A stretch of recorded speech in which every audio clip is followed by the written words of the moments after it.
Welcome to the Great Traits Project podcast.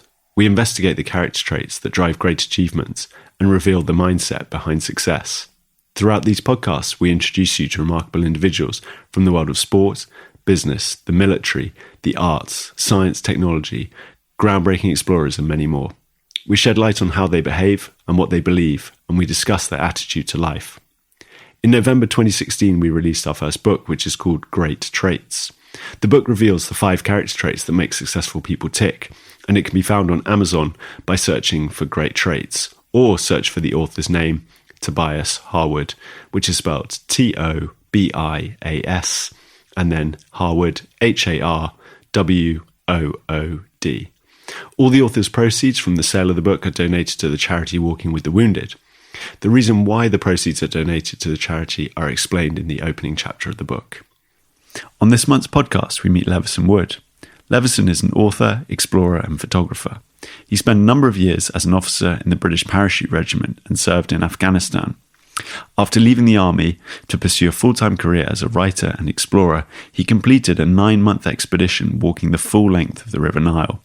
It was a journey of 4,250 miles, which took 7 million steps to complete. In 2015, he also walked the length of the Himalayas from Afghanistan to Bhutan.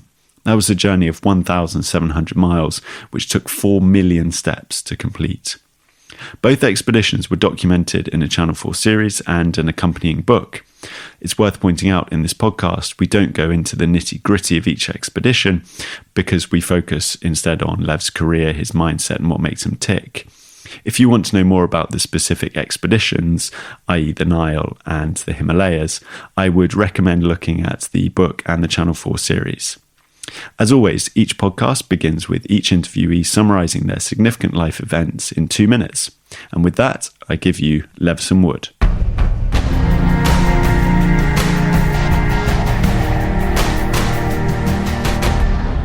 Okay, life events. Well, I think it really started at the age of 18 when I went off travelling on the usual gap year thing that most kids did at that age. And I kind of got the bug. And for me, travelling became not just a passion, but a way that I wanted to live my life. So I set off on several sort of extended journeys. The first one was really when I was at university. I hitchhiked home from the Middle East, going through Iraq and other such interesting places. When I graduated, I hitchhiked from the UK to India, through Central Asia, Afghanistan, Iran, Pakistan. And it was these long overland journeys that really inspired me to want to do it full time. And I developed an interest in photography and particularly writing. It was always my ambition to become a writer. But I knew that to do that and to have enough stories, I guess, to tell, I wanted to do something useful and practical first, so I decided to join the army. So I went to Sandhurst, joined the Parachute Regiment, and went off to Afghanistan. And then I left the army, regular army anyway, in 2010, with a view to going back to those original passions of travel and exploration. So I did that. I became a full-time photographer and writer. I was writing for guidebooks, newspapers, magazines. Realised it didn't pay very well, so I had to figure out how to make a lifestyle of it. So I set up an expedition company using my skills that I'd learnt in the army to take people to remote places. So set up a company and did that. So I was a guide for about 3 years. Walked across Madagascar, Iraq, Afghanistan again. So places that were generally post-conflict zones. And that was interesting because it gave me the opportunity to showcase people that actually, whilst places that are generally in the news for all the wrong reasons, there is an element to that, but also it's all localised so that you can visit interesting places and you're not going to necessarily come to any harm. But ultimately, like I said, I wanted to write a book, and so I knew that I needed to do one big expedition to get the ball rolling. So I decided to walk the length of the Nile. Took about 2 years of planning and pitching and fundraising and all the rest of it, and then I finally got that commissioned as a Channel 4 series, and the book deal came off the back of it, and I spent the following 9 months walking the length of the Nile, 6 countries from Rwanda all the way to Egypt. And luckily it took off, and then I was asked what next, so I did what I always do and then go back to my own passions and interests. And having studied the history of exploration and travel at university, I thought the other region that I knew particularly well was the Himalayas. So I thought, that's next, walk like the Himalayas. And I got back in December. Perfect. And so probably more than 2 minutes, sorry. No, that's spot on. You made a really interesting comment in there about following your passion, which I think is fascinating that you said that unprompted, because actually that's the next question I normally tend to ask people about. In the midst of doing all this, writing a book, filming, walking, photography, do you have any sense that this feels like work? No, it's not. I mean, no, it doesn't feel like work at all, actually. I feel as though I gave up work when I left the army. And the army wasn't really work either, to be honest. Can't say I've ever had a proper job. Actually, I did for 2 weeks back in 2003. But, I think, when you do something you enjoy, you don't see it as work. I certainly don't, anyway. And no, I'm following a dream, a passion that I've had since, as long as I can remember. So yeah, no, I'm just very fortunate to be, getting paid for something I enjoy. Perfect. So part of the interesting dichotomy I find with people who pursue their passion is the idea that even though they're pursuing their passion, they may actually quite often get out of their own comfort zone. And it seems pretty obvious from what you've done, you're getting out of some form of comfort zone. Do you actively challenge yourself and push yourself? Yeah, definitely. I think it's more mentally and physically. I think probably more mental, and I think the challenge really comes in stepping into the unknown, really. When I made a decision that I was going to walk the length of the Nile, I had no idea, well, one, how long it was going to take, two, how it would physically take its toll, three, how it would mentally take its toll, or generally whether it would be worth it. Was it going to be a success? I didn't know whether I'd get a book deal or a TV deal, but as soon as I'd made that mental decision that I was going to do it, I knew that I'd have to get through all of those hurdles. But I think I'm probably quite stubborn, so once I'd made the decision, I wasn't going to go back on it. And as a result, I think the hardest part is making the decision. Once you've made a decision,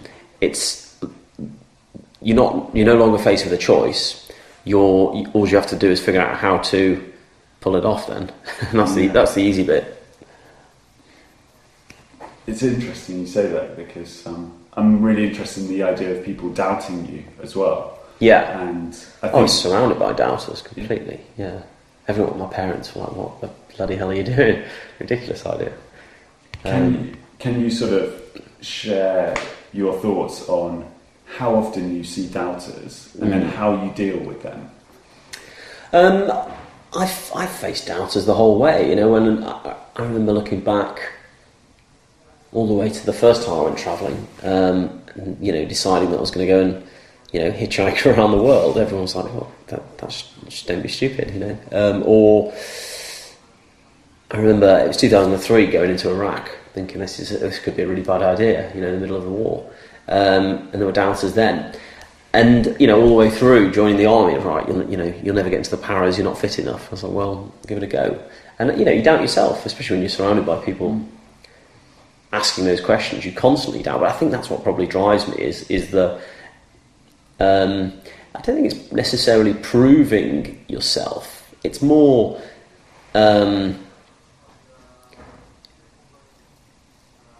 just the wonder of it's the curiosity of could I do this? Maybe that's proving yourself in a way, but it's is this possible? And and it's the weirdest thing. I don't feel comfortable in my comfort zone. If I'm comfortable, then I feel as though I have to move on, and that's just, I guess, itchy feet, and it has its drawbacks. It has its pros and cons for sure, because it means you're constantly wanting new challenges and constantly wanting new experiences to make yourself feel like you're achieving something. Yeah. And do you feel that you're self-critical? Definitely, yeah. Yeah, for sure. I think it's important to be self-critical. You need to be self-aware. You need to. I think there's a lot of people who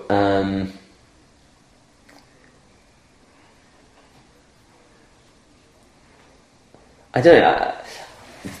I tend to. You encounter lots of different people in the same industry, in the same business, and I think there is a stark divide between those who are self-aware and those who are not. I think, although being self-critical is certainly across the board, but yeah, it's important. I think you've got to question what you do and your motives and why you do it.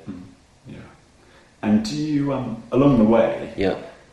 I imagine there's a fair degree of fear that crops in on occasions. Do you? Yeah. So how often do you experience fear? Because clearly, to the average person out there, what you're doing is bloody frightening stuff. See, for me, the fear, there's no fear greater than boredom. Okay. I'd much rather be scared shitless than bored. So I don't actively seek out trouble, but I find that more amusing and entertaining than the monotony. And so I don't really mind fear as much as the alternative. So actually, especially if you're walking for 9 months, there's a lot of time when you're bored out your brain because nothing changes. You kind of want something to happen. And so it's those moments that you think must be terrifying, where that's being chased by an elephant, you're kind of like, thank God, that's broken up the monotony of walking, because it does. And it might sound a bit weird, but it's a bit like when you are in the army, you go to somewhere like Afghanistan, and of course you don't want to get shot, and you don't want to get shot at, but you do kind of relish the excitement and the adrenaline a bit, because most of the time you're just sitting around doing nothing. And it's what you've basically committed. Yeah, it's what you're trained to do. It's what you've mentally committed to do, and therefore when you expect and anticipate something, you kind of are excited when it happens. And one question I like to ask everyone is, what do you personally feel is the hardest thing you've ever done? Hardest thing I've ever done. And the follow-up question to that is, what are you most proud of? Which they may or they may well. Not be I was good. Well, they were actually. the first thing that probably springs to mind is passing P company and getting into the paras, because at the age of, I think I was 22, 23, you don't know what you know now, and I was less confident. You kind of at the start of your career, and there's a lot of competition out there. There's a lot of things certainly in the army you feel you need to prove, and getting into the paras was that was for me a massive achievement. And probably one of the things that it was certainly one of the hardest things I had to get through at the time. And as a result, probably one of the things I'm proudest of. All the later stuff, really, I wouldn't have been able to do any of the things that I'm doing now if I hadn't have passed those first little steps in the first instance. Yeah. And presumably you get quite a bit of self-belief from that, Yeah, there's something about the army in general, and in particular, the more, I guess, elite regiments, that instills in you a sense of pride and confidence and self-belief. It might be misplaced, but it certainly gives you that the confidence to do stuff that you wouldn't otherwise do. So another question I find really interesting to ask people is, how do you react when things go well, and how do you react when things go badly?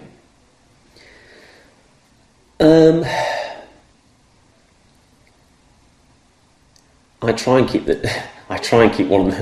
both of them the same as much as possible. I think there's no point in patting yourself on the back too much, because ultimately, whilst it is down to hard work when things do go well, there's also an element of fortune and luck in there as well, I would say.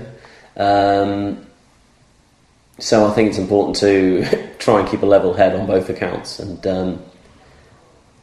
not be too self-congratulatory, or also not too, self-bemoaning either, because it could have gone either way. Yeah, interesting. Yeah.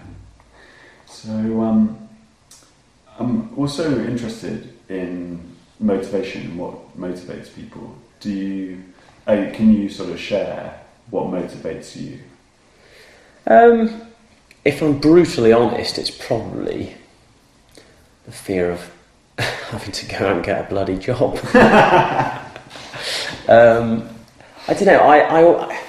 I've known since quite a young age. I remember thinking as a 7-year-old, and I can picture myself now sitting at my little primary school desk, thinking, "There's no way I want to go and do something normal with my life. I want to go and do something." And I read the history, people's biographies, and thought, "This is what I want to do. I want to go and be an adventurer. I want to go and command soldiers into battle. I want to go and see places that nobody's ever heard of." And that just stuck with me, and I don't think I ever lost that belief that was going to happen. And I don't know whether that's just because I was a self-deluded child, or that I never grew up. But either way, I kind of stuck to my guns and followed through. And I think it was probably that motivated me, was having that sort of childhood dream and not letting go of it, and not just giving in or settling, I guess. And seeing a lot of my friends give in, or people that I knew, that spurred me on, because I thought, there's no way I want to just do that because I'm too scared to take the leap. And so I think it was it was the kind of the fear of shame, or I guess it was the negative motivators that drove me on rather than anything else. Because I never really had, I don't know, I'm from a small village in Staffordshire where nobody had ever really, sort of done anything like that. I went to a comprehensive school where, there were no notable alumni, necessarily. And so I didn't really have any mentor figures that I knew personally to sort of ask for guidance. And it was more the alternative of thinking, this is what I don't want to do, and this is how I don't want to end up, if that makes any sense. Yeah. And in conjunction with that, do you personally set goals for yourself? Yes, I do.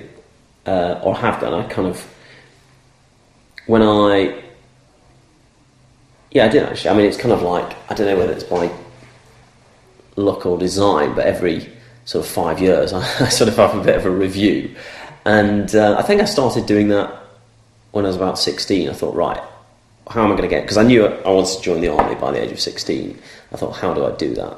So I knew that I had to go and, do this interview, that interview, and, get to this level of fitness and, all that sort of... So I kind of planned it up to the point where I got in the army, go to university and, blah, blah, blah. And then I guess I went to university and then did get an offer to go to Sandhurst, which I then did. So, and then when I left the army, I knew I had to sort of review, right, what am I doing with my life? So again, I sort of, took an objective standpoint and thought, right, what do I want to do next? Where do I want to be in 5 years' time? And broke it down. So I kind of set myself these tasks of whatever they were, life, sort of personal goals of, getting a mortgage by whatever date and little things like that, as well as, I knew by the age of 33 I'll have to have written my first book, for instance. And then you kind of, if you set those goals, it's quite easy to then break them down into their, their sort of component parts, and then the path becomes a lot clearer. So yeah, I did that. I'm about time for another review. Yeah. So that is actually a perfect lead into my next question, which is, what do you hope to achieve from now on? From now on? Well, I kind of look back, and whilst I had the childhood dream of, exploring the world and writing a book, I've kind of done that now, which is weird to think. And I guess you don't let yourself believe that you will ever achieve something like that. And as a result, but then again, when I joined the army and went to Afghanistan, I kind of felt as though I'd done everything. I thought, because you're all sat down with the chaplain and you write your will before you go to Afghanistan. And I thought, you know what, if I die now, I'll probably be pretty happy that I've achieved everything I wanted to achieve. And that was 2008. And then you kind of just have to push it one step further. Yeah. What's next? Well, that's the sort of big question I keep asking myself. And I'd like to continue what I'm doing at the moment. I'm pretty happy with the kind of how things are going, and Yeah, I think it's, to be honest, I'm kind of focusing less on the work goals and now, because I've kind of put my personal and, I guess that personal life's been on the back burner to achieve certain things. So I think I'd probably like to focus a bit more on having a bit of a life, to be honest. Yeah, that sounds sensible. Right. And that actually kind of leads into a potentially related question, which is, when are you happiest? When am I happiest? If I look back at when I've been happiest, it's probably been when I've been with mates in a group on a trip. Not necessarily, I'm not talking about work trips or expeditions, but like just me and a load of mates did a road trip around the States and had the most amazing time. Me and a couple of friends went to Thailand and got motorbikes and just drove around, and that, I think that is it's the kind of combination of being with people that you love and freedom, for me, is probably what makes me the happiest, I would say. And sharing the experience with, your friends or your partner or whoever, somewhere where you can forget about the sort of daily life sort of thing. So another question that I ask people, which is kind of another philosophical question, is how often do you think about gratitude, and do you think that you're lucky? I'm definitely very grateful that things have worked out okay so far in terms of I'm obviously very privileged to be doing what I'm doing now, and I kind of compare, you kind of inevitably compare what you're doing with the lives of your friends or people in your life, and I certainly feel very lucky to be able to do what I do now. Obviously it is as a result of lots of sacrifices, and I basically spent about 3 years, when I first left the army and set up my company, I spent about 3 years, I couldn't afford to pay rent, so I was just sleeping on mates' floors for a long time. So, there are sacrifices to be made, but of course, anything can happen at any stage. I guess the army, certainly being in the paras, that teaches you,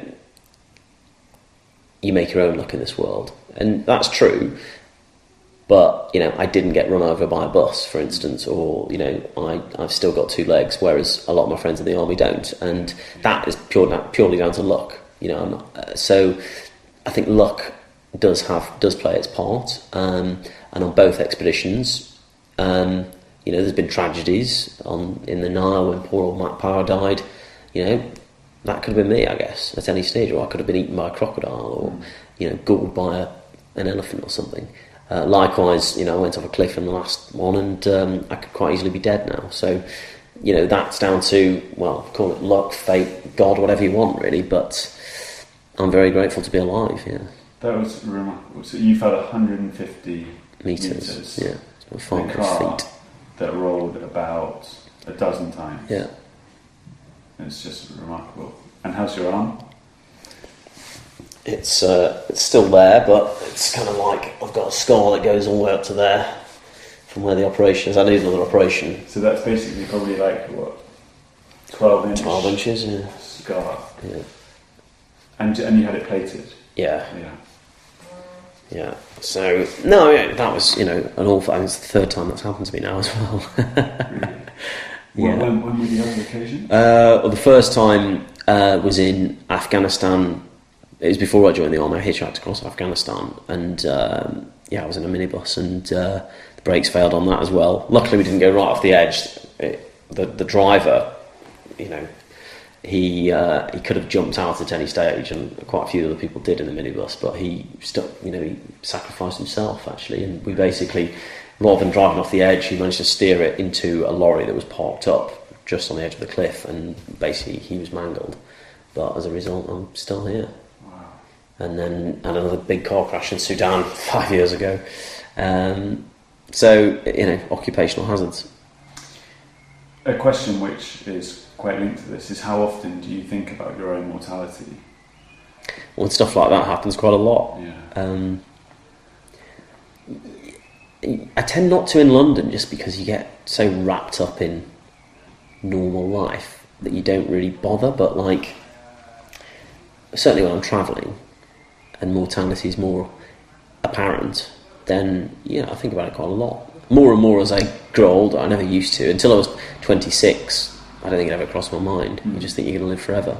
And then when I went to Afghanistan with the army, then I think I came back certainly more aware of the dangers apparent. I thought it was quite telling when you were in Africa and you visited that town where basically the HIV virus... Yeah, Cousin Sarah, was initiated. And I think that must kind of prompt a kind of an array of emotions.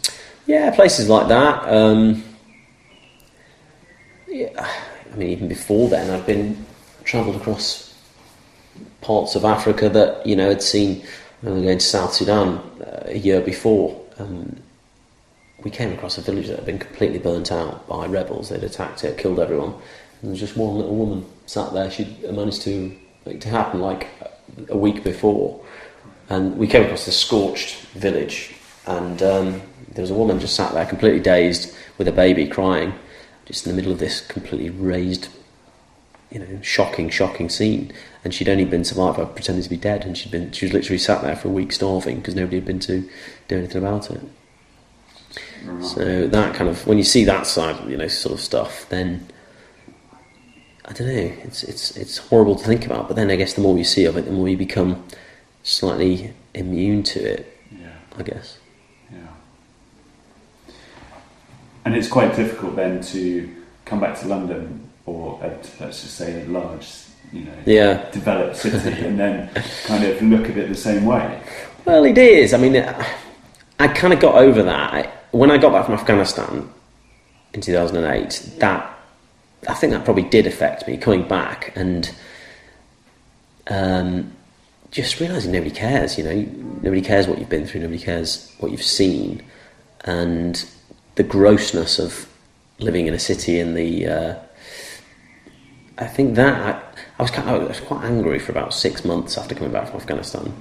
I don't think I had PTSD or anything that serious. I saw some of my friends were deeply affected by PTSD, but I was just generally miffed with the fact that nobody gives a shit, and the sort of materialism and everything else. But and then it dawned on me, actually, that's why we went out there in the first place, so that people could not give a shit. And I think when you let go of something like that, then and I don't think I've ever been angry since, actually. That was kind of a very cathartic exercise to realise that by going out there and seeing and doing those things, everyone else gets off scot-free, and then kind of like, well, that's the point. Yeah. Well, we're all very grateful that you did, along with many others. The idea of mindset is obviously the crux of what I'm investigating, and I wondered if you can describe the mindset that you adopt just day to day or on the expeditions, if there's any difference there. I don't know if there is any difference. I think if you approach things with the mindset that you're going to succeed, then they generally do, I've found, and you just set yourself goals and look at things methodically and logically, and you break them down, as I said before, into manageable sort of concepts. Then it becomes less of a concept and more of an achievable target. So you can say whatever you want to do. I'm going to fly to the moon. People are, well, you're not going to fly to the moon. But actually, if you say that when you're 10 years old and break it down, you say, right, what I'm going to do is I'm going to get a good degree in astrophysics, then I'm going to go and join the RAF as a pilot, then I'm going to go and join NASA. Then suddenly you become an astronaut, and before you know it, you're on the moon. It's that simple, really. Yeah. And I think if you take that approach to any goal, then suddenly everything becomes possible. Yeah. And do you feel like this is an unfair question, but do you feel like there's one element to the way you think, which kind of propels you, has got you to where you are today? Doggedness, I'd say. Okay. Being resolute in not giving up. Yeah. It's interesting how earlier you mentioned about being stubborn as Yeah. well. I suppose that's kind of potentially linked to that. Yeah, I think so. I think, just deciding that you're going to commit to something and sticking at it. I think, being sticking at something and not giving up is important. I'm really interested to ask people about whether you think the way you react or the mindset you adopt in the face of various situations is actually something that you can choose.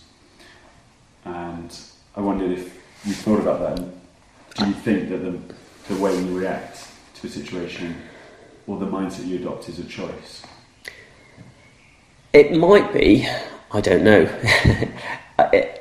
It probably is, but I think it's certainly, I don't know, people are born with certain traits for sure. And I guess not everybody is born with, whatever the traits are that, you need for certain tasks. But I guess at the same time, a lot of it is born out of experience and, how you've been trained, whatever, in whatever you've been doing. And certainly I give a lot of the credit to the army for what I've done. It's given me so many opportunities and I guess instilled in me a certain mindset that I probably wouldn't have were it not for doing that, I would say. Yeah, that makes great sense. And more broadly, I like to ask everyone about whether they have any beliefs, any belief systems, and by that I mean that can be, spiritual, philosophical, religious, non-religious. Is that something that applies to you? I'm pretty open-minded. I'm not religious, but I do think that there's a lot of things in life that can't be explained. And having survived quite a few nasty mishaps along the way, I guess, I don't know, like everyone I've been with at the time has always put it down to a higher power, and I think that there's something to be said for that. So I'd say that, I guess, if you believe in, mortality, then it certainly raises the question as to what's next. And I think in order to have the hope that what you're doing is worthwhile, then I think it's important to have some sort of a faith in something. Yeah. So this actually brings me into kind of the last few questions. Now, one thing I'm really interested to ask people is, what is your biggest mistake? My biggest mistake? Ooh, that's a tough one. Probably the biggest shame is fear, I think, and it's when people are too scared to do stuff. And I get loads of people saying, "Oh, you're so lucky to do what you're doing. I could never do that." And well, actually, you can really, if you put your mind to it and you bother your arse to get off your sofa and do it. There's nothing stopping you. But yet they don't, and I think people like. My friend Ash came up with he calls it the touch by an angel theory. I'm sure he's nicked it from somebody else. But people, and when I do talks, actually, I have to judge the audience to see whether they're the people that genuinely want to know the process or whether they want the touch by an angel. It's the same story, but you look at it two different ways. And if it's the people that want to know the process, so if people, if there's like, I don't know, a company where everyone's eager to know, like the mindset, for instance, then I'll tell them the truth. I got here because of doing this, and this. Whereas if it's for like, a lot of people that will never go and do anything particularly different, then it's better to tell them, well, I'm here because one day I was walking down the street, somebody tapped me on the shoulder and were like, do you want to be an explorer? And I said yes, and off I went and became an explorer. And because a lot of people like the thought, well, there we go, that's why you've done what you've done, because you were lucky and you were sort of touched by an angel, and that gives them the justification to not do anything because they feel as though they are exempt, and because it's scary. I think if you tell people that you can do anything, it terrifies the shit out of them, because they then feel pressured that they have to go and do something different and change their lives, and nobody likes change. People don't like change. That's a very interesting point. That is very interesting. And people don't like to be told they need to change, which is why I only tell people how to do stuff if they genuinely want to learn. That it's very interesting. And that applies to public speaking. You know, you look at the audience, and if they're all, you know, if they're all there for an entertaining story, then they get the touch by an angel side story. So, aside from the 2 great books by yourself, is there a book that you have given away to a lot of people, or that you would recommend to anyone as an absolute must-read? The Alchemist, Paulo Coelho. Okay, yeah. And I think that explains perfectly what we've just been talking about. It's a narrative. It's all about the personal journey and taking risks, because ultimately, I think, you know, it's about risk. It's about taking leaps of faith and not doubting and being less scared about unknown circumstances. And it's a fascinating story. It's a kid's book, basically. It's very simple. It's very predictable. You know exactly how it's going to pan out. But because of that, because it's a story, it's an enjoyable read, and you can read it in like 5 hours. Yeah. And I always recommend it to anyone, because it is so simple. Because we all need, I think everybody needs a personal narrative. Everyone wants to believe in a dream and a legend. Whether you choose to follow it is another matter. Yeah. So the last thing I just want to ask you is, obviously you have an array of inspiring stories and experiences to kind of share with people. But the last thing I want to ask is, what inspires you? I think people going out of their way to help other people. As cliched as it sounds, I think the thing that's like, if by being inspired you mean when you go, wow, it's when you see these incredible human stories along the way of people just, for no benefit of their own, looking after each other, and that is quite inspiring, I would say. And it kind of makes you question, like, you think, oh God, I'm not as good a person as these people. And I think it's ultimately, if we want to improve, you know, it's all about being a decent person, isn't it, really? And that's what inspires me, I think, more than anything else.